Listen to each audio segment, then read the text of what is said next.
भारतीय वैदिक ज्योतिष विज्ञान की इस ऑनलाइन निःशुल्क कक्षा में मैं डॉक्टर रविशंकर रवि आप सभी लोगों का हार्दिक स्वागत करता हूं हमारे यूट्यूब चैनल कल आज और कल पर।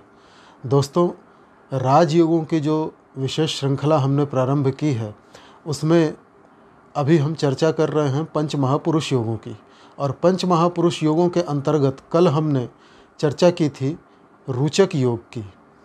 आज के वीडियो में हम जानेंगे कि पंच महापुरुष योगों में रोचक योग के बाद भद्र नाम का पंच महापुरुष योग बनता है बुध के द्वारा। यह भद्र नाम का पंच महापुरुष योग किन किन लग्नों में बनता है, किन किन भावों में बनता है और इसके क्या परिणाम मिलते हैं। आगे बढ़ने से पहले दो सदाबहार निवेदन करना चाहूँगा आपसे। यदि आपने अब तक हमारे वीडियो को लाइक और सब्सक्राइब नहीं किया है तो कृपया अब कर दीजिए। यदि आपने अब तक हमारे चैनल को अपने सोशल मीडिया अकाउंट्स पर शेयर नहीं किया है तो कृपया अब कर दीजिए। यदि आपने अब तक बेल आइकॉन का बटन प्रेस नहीं किया है, ऑल का ऑप्शन नहीं दबाया है तो कृपया अब दबा दीजिए। और यदि आपने अब तक अपने दोस्तों, रिश्तेदारों, मित्रों, पड़ोसियों को हमारे चैनल के बारे में नहीं बताया है तो कृपया अब बता दीजिए, ताकि हमारे वीडियोज़ देखकर वो भी अपनी जन्म पत्रिका स्वयं पढ़ना सीख लें। दोस्तों, भद्र नाम का जो पंच महापुरुष योग है यह बुध के द्वारा बनता है और 12 लग्नों में केवल 4 लग्नों में ही निर्मित होता है। केवल 4 लग्नों में। ये 4 लग्न कौन कौन से हैं? 2 तो स्वयं बुध के लग्न हैं, मिथुन और कन्या। इनमें भद्र महापुरुष योग बनेगा। 2 बृहस्पति के लग्न हैं, धनु और मीन। इन दोनों लग्नों में भी पंच महापुरुष योग भद्र नाम का योग बनेगा। बाकी के 8 लग्नों में ऐसी कोई परिस्थिति नहीं आती जहाँ पे बुध केंद्र में बैठकर या तो उच्च का हो जाए या स्वगृही हो जाए। ऐसी कोई परिस्थिति नहीं आती और भद्र महापुरुष योग वहाँ पे नहीं बनता। तो आइए उदाहरण कुंडलियों के माध्यम से देख लेते हैं कि कहाँ कहाँ पे किन किन भावों में भद्र नाम का पंच महापुरुष योग बन रहा है। जैसा कि आप देख सकते हैं, यहाँ पहले से बोर्ड पे मैंने मिथुन लगन की एक कुंडली बना करके रखी है। मिथुन लगन का स्वामी बुध होता है। मिथुन लगन में लग्न, द्वितीय, तृतीय और चतुर्थ, लग्न और चतुर्थ 2 ऐसे स्थान हैं जो केंद्र स्थान हैं और इन दोनों स्थानों का स्वामी स्वयं बुध होता है। लग्न में मिथुन राशि है और चतुर्थ में कन्या राशि है। अब यदि मिथुन लगन की कुंडली हो और लग्न में ही बुध विराजमान हो जाए तो भद्र महापुरुष योग बनने की सारी शर्तें पूरी होती हैं। बुध है, केंद्र में है और अपने घर में है, स्वगृही है। तीनों शर्तें पूरी हो गई, भद्र महापुरुष योग बन गया। इसी प्रकार यदि मिथुन लगन में चतुर्थ में, जहाँ कन्या राशि है, वहाँ पे बुध आके विराजमान हो जाए तो भी भद्र योग बनने की तीनों शर्तें पूरी होती हैं। बुध है, केंद्र में है और अपने घर में है। साथ ही कन्या में ही बुध उच्च का भी होता है। तो यहाँ पे बुध उच्च का भी है, स्वगृही भी है, केंद्र में भी है। भद्र महापुरुष योग बनने की सारी शर्तें पूरी होती हैं तो यहाँ पे भद्र महापुरुष योग बनता है। ठीक इसी तरह से धनु लग्न और मीन लग्न, इनमें भी भद्र महापुरुष योग बनता है। पहले मैं धनु लग्न आपको दिखाऊंगा। ये धनु लग्न है, स्वामी बृहस्पति है। यहाँ पे बुध 2 केंद्र स्थानों का स्वामी होगा, दशम का भी और सप्तम का भी। 9, 10, 11, 12, 1, 2, 3 सप्तम का स्वामी हो गया बुध, जो उसकी खुद की राशि है मिथुन राशि। यदि बुध यहाँ पे विराजमान हो जाए तो भद्र योग बनने की तीनों शर्तें पूरी होती हैं। बुध स्वगृही भी है, केंद्र में भी है, भद्र योग बन गया। 4, 5, 6 यदि दशम में कन्या राशि आती है, बुध यहाँ पे विराजमान हो जाए तो भी भद्र योग बनने की तीनों शर्तें पूरी होती हैं। बुध केंद्र में भी है, स्वगृही भी है, उच्च का भी है।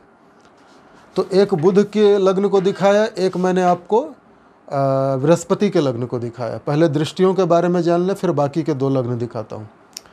मिथुन लगन की कुंडली में यदि बुध लग्न में विराजमान होता है तो उसकी सीधी दृष्टि धनु राशि पर सप्तम भाव में पड़ेगी। पंच महापुरुष योग भद्र योग का निर्माण होगा। ऐसा व्यक्ति शार्प माइंडेड होता है, पिन पॉइंटेड बुद्धि वाला होता है, गणित के कैलकुलेशंस में बहुत तेज होता है, व्यापार में बहुत तेज होता है, वाणी अद्भुत होती है, वाणी में आकर्षण होता है, बुद्धिमान विवेकी होता है। ऐसे बुध की दृष्टि यदि लग्न में भद्र योग बन रहा है और उसकी दृष्टि सप्तम पे पड़ रही है धनु राशि पे, तो ऐसे व्यक्ति की पत्नी धर्म में आस्था रखने वाली, धार्मिक स्वभाव की, बढ़िया परिवार की, हो सकता है उम्र में कुछ थोड़ी ज़्यादा, या अगर स्त्री की कुंडली है तो पति उम्र में थोड़ा ज़्यादा हो। मैनेजमेंट अच्छा करने वाला या करने वाली, नेतृत्व करने वाली, पति या पत्नी में आसक्त रहने वाला पतिव्रता या पत्नीव्रता, ऐसे व्यक्ति का जीवन साथी होता है। यदि इसी कुंडली में, इसी लग्न में बुध लग्न में ना हो और चतुर्थ में बैठा हो, तब क्या होगा? ऐसे व्यक्ति को सुख सुविधा के साधन मिलेंगे, थोड़ा संघर्ष करना होगा। भद्र नाम का योग तो बन रहा है, सुख सुविधा के सारे साधन उपलब्ध होते हैं, माता अच्छी होती है, घर में माहौल बढ़िया होता है। बुध की दृष्टि दशम स्थान मीन राशि पर पड़ रही है। ऐसे व्यक्ति का समाज में बड़ा नाम होता है, व्यापार बहुत अच्छा चलता है, वो अपने समकक्ष व्यापारियों का नेता होता है, बुद्धि बड़ी प्रखर होती है, मान प्रतिष्ठा बहुत मिलती है, वाणी कोमल होती है, हर प्रकार से ये कल्याण करने वाला होता है। मिथुन लग्न में 2 स्थान हैं, लग्न और चतुर्थ, यदि इनमें बुध विराजमान हो जाए तो। अब दूसरा लग्न है कन्या लग्न। यदि कन्या लग्न में भद्र योग बने तो क्या परिणाम होंगे?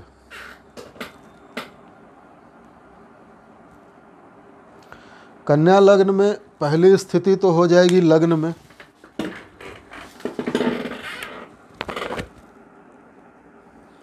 पहली स्थिति तो यही हो जाएगी कि लग्न में यदि कन्या राशि है, बुध की खुद की राशि है, स्वगृही है, बुध केंद्र में है, उच्च का भी है, और यहाँ पे बुध यदि बैठ जाए तो भद्र योग बन जाएगा।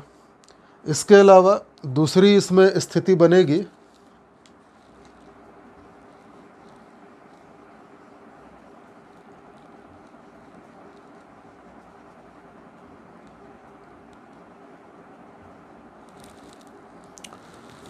छः 5 4 3, यहाँ पे दशम में यदि बुध यहाँ बैठ जाए, यदि बुध यहाँ बैठ जाए तो क्या होगा? यहाँ पे 12 आ जाएगा।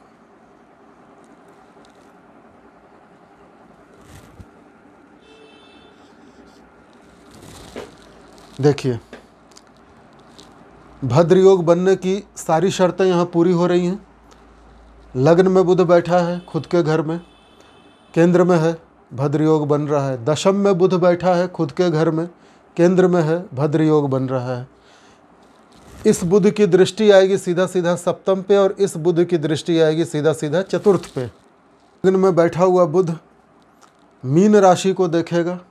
परिणाम वही होंगे जो अभी मैंने बताया था, पति या पत्नी धार्मिक होगा, पतिव्रता या पत्नीव्रता होगा, उम्र में कुछ बड़ा हो सकता है, सज्जन होगा, परोपकारी होगा, दानी होगा, मैनेजमेंट अच्छा करेगा, विवाहित जीवन अच्छा होगा, व्यक्ति कुशाग्र बुद्धि का होगा, थोड़ा फाइटिंग स्पिरिट होगी, पर व्यापारिक बुद्धि होगी, दिमाग से तेज होगा, पिन पॉइंटेड शार्प माइंडेड होगा, वगैरह वगैरह।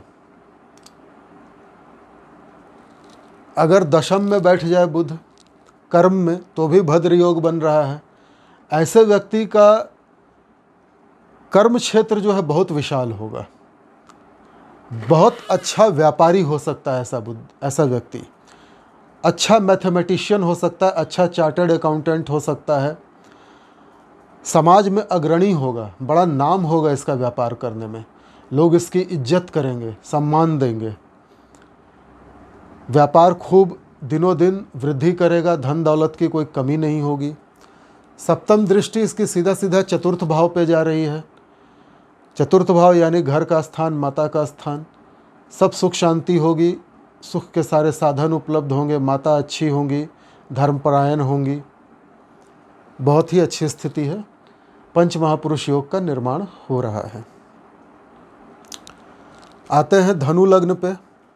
धनु लग्न में दो स्थितियां हैं, या तो सप्तम में बुध बैठ जाए मिथुन राशि का होके केंद्र में, या फिर उच्च का होके स्वगृही होके दशम में बैठ जाए कन्या राशि में।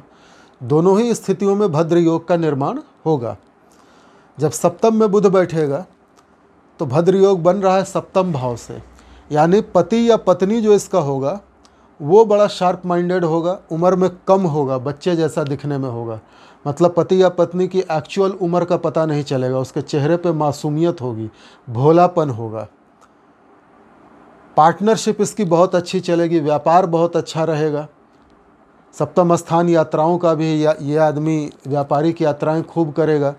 लग्न पे दृष्टि पड़ रही है, ये आदमी शार्प माइंडेड भी होगा, स्वस्थ शरीर का होगा, धार्मिक प्रवृत्ति का होगा। सप्तम में भद्र योग बन रहा है, यानी पति या पत्नी के तरफ से आर्थिक सहायता, पति या पत्नी के कारण आर्थिक उन्नति, व्यापार में उन्नति, बहुत ही अच्छी स्थिति है। भद्र योग का निर्माण हो रहा है सप्तम से, 7th हाउस से, पंचम से नहीं 7th हाउस से। दूसरी स्थिति बनती है इस लग्न में, धनु लग्न में, जब बुध कन्या राशि में दशम में बैठता है। परिणाम वही होंगे जो यहाँ दशम में बैठ के हुए हैं। व्यापार बहुत अच्छा चमकेगा, व्यापारियों का नेता होगा, धन दौलत सुख समृद्धि की कोई कमी नहीं होगी, मैथमेटिशियन अच्छा होगा, कैलकुलेशन इसका बढ़िया होगा, हर प्रकार से अग्रगण्य व्यापारी होगा। चतुर्थ भाव पे दृष्टि डाल रहा है बुध। माता धार्मिक होगी, घर में धर्म कर्म का माहौल होगा, सुख सुविधा के साधन बड़ी आसानी से उपलब्ध हो जाएंगे, धर्म कर्म में बड़ी आस्था होगी। तो मोटे तौर पे परिणाम एक जैसे ही होंगे। 3 लग्न आपने देख लिए। अब एक लग्न आता है मीन लग्न, जहाँ पे चतुर्थ और सप्तम में भद्र योग बनता है। कैसे?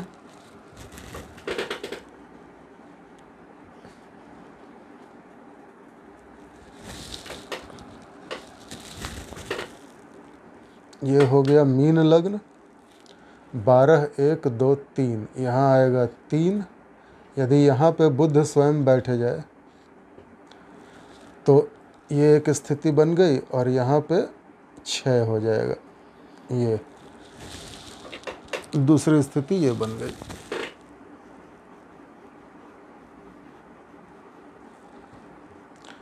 दृष्टियाँ,